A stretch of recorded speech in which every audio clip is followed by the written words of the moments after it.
نے دریافت کیا یا رسول اللہ صلی اللہ علیہ وآلہ وسلم،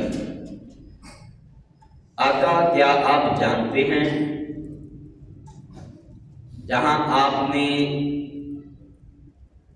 نماز ادا کی وہ کون سی جگہ تھی؟ حضور علیہ السلام نے فرمایا نہیں۔ جبریل نے کہا آپ نے طیبہ کی سرزمین پر نماز ادا کی ہے، طیبہ کی سرزمین پر نماز ادا کی ہے، اور یہی آپ کا مقام ہجرت گاہ ہے، آپ کی ہجرت گاہ بھی یہی ہے، آپ ہجرت فرما کر یہاں پہ تشریف فرما ہوں گے اور اپنے قدم مبارک سے اس سرزمین کو شرف بخشیں گے، اور یہ یثرب کی وادی جو بیماریوں کا گھر ہے، آپ کے قدموں کی برکت سے یہ پاکیزہ ہو جائے گی، بیماریوں سے پاک ہو جائے گی، طیبہ ہو جائے گی، جس کی آمد سے یثرب مدینہ بنا، جس کی آمد سے یثرب مدینہ بنا، اس قدم کی کرامت پہ لاکھوں سلام۔ آقا کریم کا جہاں قدم مبارک لگ جائے وہ جگہ بھی بابرکت ہو جاتی ہے۔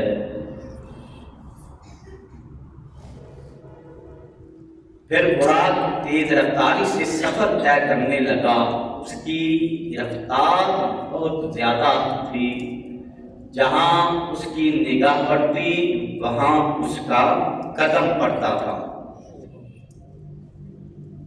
اس کی تیز رفتاری کا یہ عالم تھا کہ جہاں اس کی نگاہ پڑتی وہاں اس کا قدم پڑتا تھا۔ اس تیز رفتاری سے آپ صلی اللہ علیہ وسلم سفر فرما رہے تھے۔ پھر ایک جگہ جبریل نے عرض کی یا رسول اللہ صلی اللہ علیہ وسلم سواری سے نیچے تشریف لائیے، اتریے اور 2 رکعت نفل پڑھیے۔ حضور صلی اللہ علیہ وسلم نے ایسا ہی کیا، پھر سوار ہو کر سوئے منزل روانہ ہوئے۔ حضرت جبریل نے کہا آپ کو معلوم ہے کہ آپ نے کہاں پر یہ 2 رکعت نماز نفل ادا کیے ہیں؟ فرمایا نہیں۔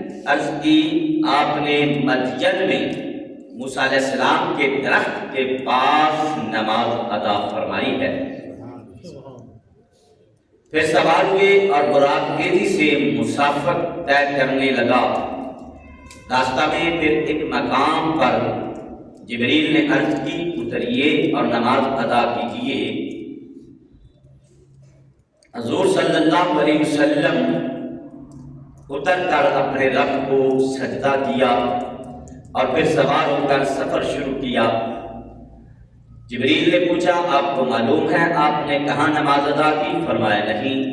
جبریل نے عرض کی یا رسول اللہ صلی اللہ علیہ وسلم یہ طور سینا ہے، یہ طور سینا ہے جہاں اللہ تعالیٰ اپنے پیارے پیغمبر حضرت موسیٰ علیہ السلام سے ہم کلام ہوتے تھے۔ موسیٰ علیہ السلام کو ہم کلامی کا شرف جہاں پہ بخشا، فرمایا یہ وہ طور سینا ہے۔ پھر جب مرکب ہمایوں بیت اللحم پہنچا جو حضرت عیسیٰ علیہ السلام کا مولد ہے، وہاں اتر کر نماز ادا کی جہاں موسیٰ علیہ السلام کی ولادت باسعادت ہوئی تھی۔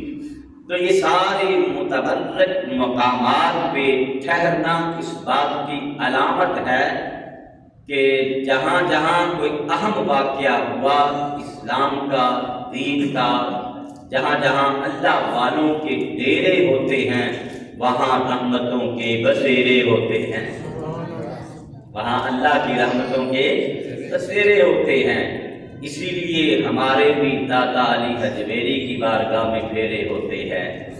کبھی خواجہ نظام الدین اولیاء کی بارگاہ میں، کبھی معین الدین چشتی اجمیری کی بارگاہ میں، کبھی پیر سید جماعت علی شاہ کی بارگاہ میں، کبھی سیال شریف میں، اور کبھی بیرا شریف میں، اور کبھی گولڑا شریف پیر میر علی شاہ کی بارگاہ میں، کیونکہ جہاں پر اللہ والوں کے ڈیرے ہوتے ہیں وہاں رحمتوں کے بسیرے ہوتے ہیں۔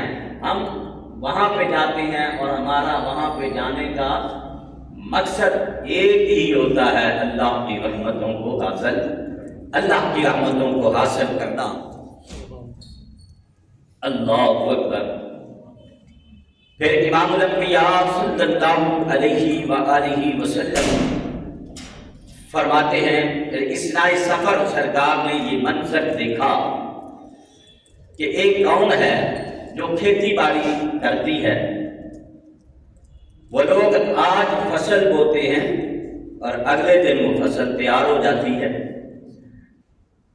وہ اسے کاٹ لیتے ہیں، پھر وہ فصل چوں کی چوں پھر تیار، پھر کاٹتے ہیں، پھر تیار، پھر لہلانے لگتی ہے وہ کھیتی۔ حضور علیہ السلام نے فرمایا جبریل یہ کیا ہے، یہ کیا معاملہ ہے، یہ کیا منظر ہے؟ جبریل نے عرض کی اللہ کے مجاہد ہیں جن کی نیکیوں کو 700 گنا اللہ نے فرما دیا ہے، بڑھا دیا ہے، کر دیا جاتا ہے، اور وہ جو خرچ کرتے ہیں اس کی جگہ ان کو اسی وقت دے دیا جاتا ہے، جو خرچ کرتے ہیں ان کو اسی وقت دے دیا جاتا ہے۔ یعنی جو مجاہدین ہیں، اللہ کے راستے میں جہاد کرنے والے ہیں، ان کی نیکیوں کو 700 گنا بڑھا دیا گیا ہے۔ اللہ کے راستے میں خرچ کرنے والے ہیں جو اللہ تعالیٰ اسی وقت ان کو اجر اس کا عطا فرما دیتا ہے اور کمی نہیں آنے دیتا۔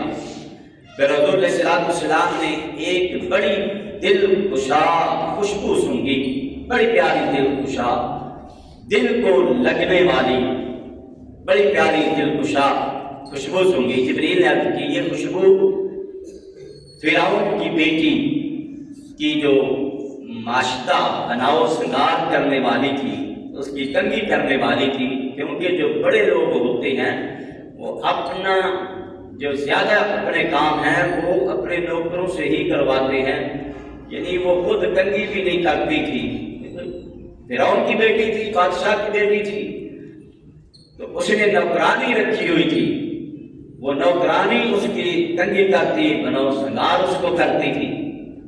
کہا یہ اس کی خوشبو ہے، تو اس کی اور اس کی اولاد کی واقعہ کیا تھا اس کا، اس کو یہ مقام کیسے ملا کہ معراج کی رات اللہ کے محبوب صلی اللہ علیہ وسلم دل کشا خوبصورت دل کو مو لینے والی خوشبو سونگ رہے ہیں، اس کی یہ کس عمل کی وجہ سے اس کو یہ مقام ملا کہ اس کی خوشبو اس طرح پھیلی ہوئی تھی؟ فرمایا اس کا واقعہ یہ ہے کہ ایک روز وہ فرعون کی بیٹی کو کنگھی کر رہی تھی کہ وہ کنگھی گر پڑی، اس کے منہ سے نکلا بسم اللہ تعیسہ فرعون، اللہ کے نام سے اٹھاتی ہوں، خدا فرعون کو ہلاک کرے، خدا فرعون کو ہلاک کرے، کہ وہ خدائی کا جھوٹا مدعی ہے۔ دیکھو ہم جو اسلام کے خلاف اللہ کی توحید کو نہیں ماننے والے، ان کے خلاف علم جہاد بلند کرنے سے گھبراتے ہیں، وہ ان کے گھر میں بیٹھ کر اپنے رب کی توحید کا اعلان کر رہی ہے۔ اس کے گھر میں جو جھوٹا مدعی خدا ہے، جھوٹا خدائی کا دعویٰ کیا ہوا تھا فرعون نے، اس کے گھر میں بیٹھ کے کہتی ہے بسم اللہ تعیسہ، فرعون اللہ کے نام سے کنگھی اٹھاتی ہوں، اللہ فرعون کو ہلاک کرے، کیونکہ اس نے خدائی کا جھوٹا دعویٰ کیا ہے۔ فرعون کی بیٹی بڑی حیران ہوئی، کیونکہ اس نے تو آج تک یہ سنا ہی نہیں تھا کہ میرے باپ کے علاوہ اور بھی کوئی خدا ہے، میرے باپ کے علاوہ اور بھی کوئی خدا ہے۔ فرعون کی بیٹی نے اسے کہا کہ کیا میرے باپ کے بغیر تمہارا کوئی دوسرا خدا ہے؟ تو میرے باپ کو خدا نہیں مانتی؟ وہ کہنے لگی کہ میں تیرے باپ کی نوکرانی ہوں، اس کی حکومت میرے جسم پر تو ہے لیکن میرے دل پر نہیں ہے۔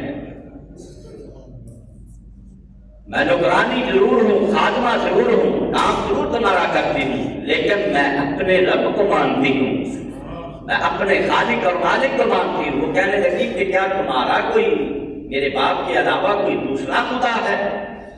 اس نے کہا ہاں، بے شک میرا رب اور تیرا رب اللہ تعالیٰ ہے، میرا بھی اور تیرا بھی رب اللہ تعالیٰ کی ذات ہے، جو وحدہ لا شریک ہے، جو کائنات کے ذرے ذرے کو پیدا کرنے والا ہے، جو کائنات کے ذرے ذرے کو بنانے والا ہے۔ اور اس کے 2 بیٹے تھے، ایک خاوند تھا۔